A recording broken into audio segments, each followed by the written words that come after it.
নমস্কাৰ জনালোঁ সকলোকে আৰু আজি আমাৰ ভিডিঅ'লৈ আপোনালোক সকলোকে স্বাগতম জনালোঁ। বাৰীৰ তলে তলে আহি আছোঁ কিয়নো মানুহজনে কাম কৰি আছে আৰু মানুহজনৰ বাবে হাততে চপ কেইটামান লৈ মানুহজনক দিবলৈ আহিছোঁ। মই কৰি আছিলোঁ, মই খন্তেক ঘৰত আৰাম ল'বলৈ গ'লোঁ আৰু এতিয়া মানুহজনে কৰি আছে। আৰু আজি মানে আমাৰ বাৰীত হাল বোৱা হ'ল। আজিৰ পৰা আমাৰ খেতিৰ আৰম্ভ। যিহেতু আমাৰ বিহাৰী ধানত বহুত লাভ হয়, শালি খেতিতকৈ বিহাৰী খেতিটোত আমাৰ বহুত বেছি ধান উৎপাদন হয়, সেইবাবে আমি বিহাৰী খেতি কৰোঁ বেছিকৈ। আৰু এইফালে বিহাৰী খেতিৰ বাবে হাল বোৱা হৈ গৈছে আৰু এইফালে আকৌ আমাৰ কচু খেতিও যিহেতু লগাইছোঁ, সেইবাবে আৰু আমাৰ কলীয়া গোসাঁই কোৰ মাৰি আছে। জান তেনে নাপায় নাপায় নাপায় লোৱা, তোমালোকে কেইটামান চব আনিছোঁ। আৰু কি আনিম? তুমি মোকতো তামোল এখনো আনি খোৱা নাছিলা মই কৰি থাকোঁতে, খুৱাইছিলা। মোৰ তাত আৰু যোগ্য নহয়। আৰু ধুনীয়াকৈ আমাৰ এতিয়া কচু মাটিত দি থকা হৈ গৈছে। দিব লাগিছিলে আজি কেইবাদিনৰ আগতে, কিন্তু দিছোঁ কেইদিনমানৰ পাছত, কিয়নো বিহু বুলি কোৱাৰ লগে লগে কাম বন কৰিবলৈ মন নাযায়, সেইবাবে এতিয়া লাহে লাহে দি আছোঁ। আৰু কেনেকুৱা লাগিছে আমাৰ তামোল বাৰীখন জনাবচোন। বৰ্তমান বাৰু আমাৰ 100জোপামান তামোল হ'লগৈ আমাৰ বাৰীখনত। 100 নহয়, ডাঙৰ ডাঙৰ 100জোপা মানে আছে, 100জোপা মানে আছেগৈ ডাঙৰ ডাঙৰ তামোল। এতিয়া আৰু এনেকৈ এইখিনিত 50জোপা লগাই থোৱা আছে। হয়তো এটা সময়ত 300-400জোপা হ'বগৈ বুঢ়া বুঢ়ী হোৱা সময়ত ন।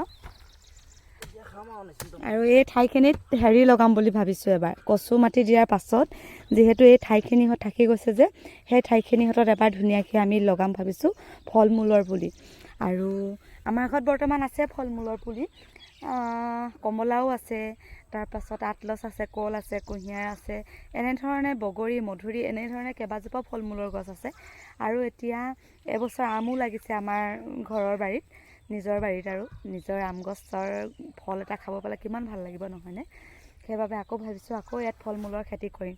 সেইবাবে এই ঠাইখিনি মানুহজনে দুয়োটা মিলি কৰি আছোঁ চাফা, লগতে কলগছো ৰুম। কোৰ মাৰা আকৌ, মই মাৰিম নহয়। আমাৰ বলেনৰ পেটটো এইডাল হৈ গৈছে দেই, চুস্তি যে। সঁচা শকত হ'লা তুমি।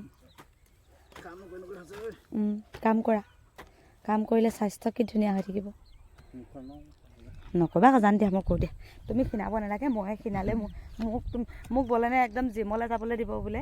মোৰ জিম গ'লেও মই একেই দিয়া, মই মাৰোঁ দিয়া দিয়া। আৰু এয়া চাওক এনেকৈ কচু মাটি দি আছে, কচু লগাই থৈছোঁ ভালেমান। আৰু খন্তেক মোক ৰেষ্ট দিবৰ কাৰণে আহিলে আমাৰ আইজনীয়ে। সেইফালে নিদিবা আকৌ এতিয়া, সিফালে বনখিনি চিকুণা ল'ব লাগিব, তেতিয়াহে। এইটো চাইডে দিয়া, এইফালে এইডোখৰ লাষ্টৰখন আইডিয়া যে আই দিওঁ, এতিয়া কি হ'ব এইখিনি মই দিয়াতো। সেইকাৰণে কৈছোঁ মই দিয়া নিচিনা, তুমি নাই দিয়া বুলি। তুমি এনেকৈ কৈ দিছা আকৌ ডাইৰেক্ট, মই দিছোঁ চেপেটা। ডাইৰেক্ট মই উঠাই দিছোঁ আকৌ, মই চেপেটাকৈ দিয়া আকৌ ধুন, তেতিয়া মাটিখিনি সমান হৈ যাব ন।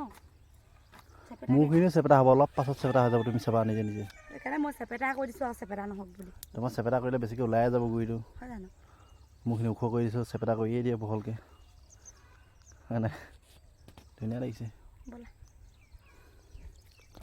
আৰু ইমান ডাঙৰ হৈছে আৰু আমাৰ কচুবিলাক একেবাৰে সেইটো মাথালৈকে আছে কচু, কিন্তু হাবিয়ে পোট খাই আছে। হাবিখিনি চিকুণাই দিলে ওলাই যাব আৰু ধুনীয়াকৈ এখনি বাৰী।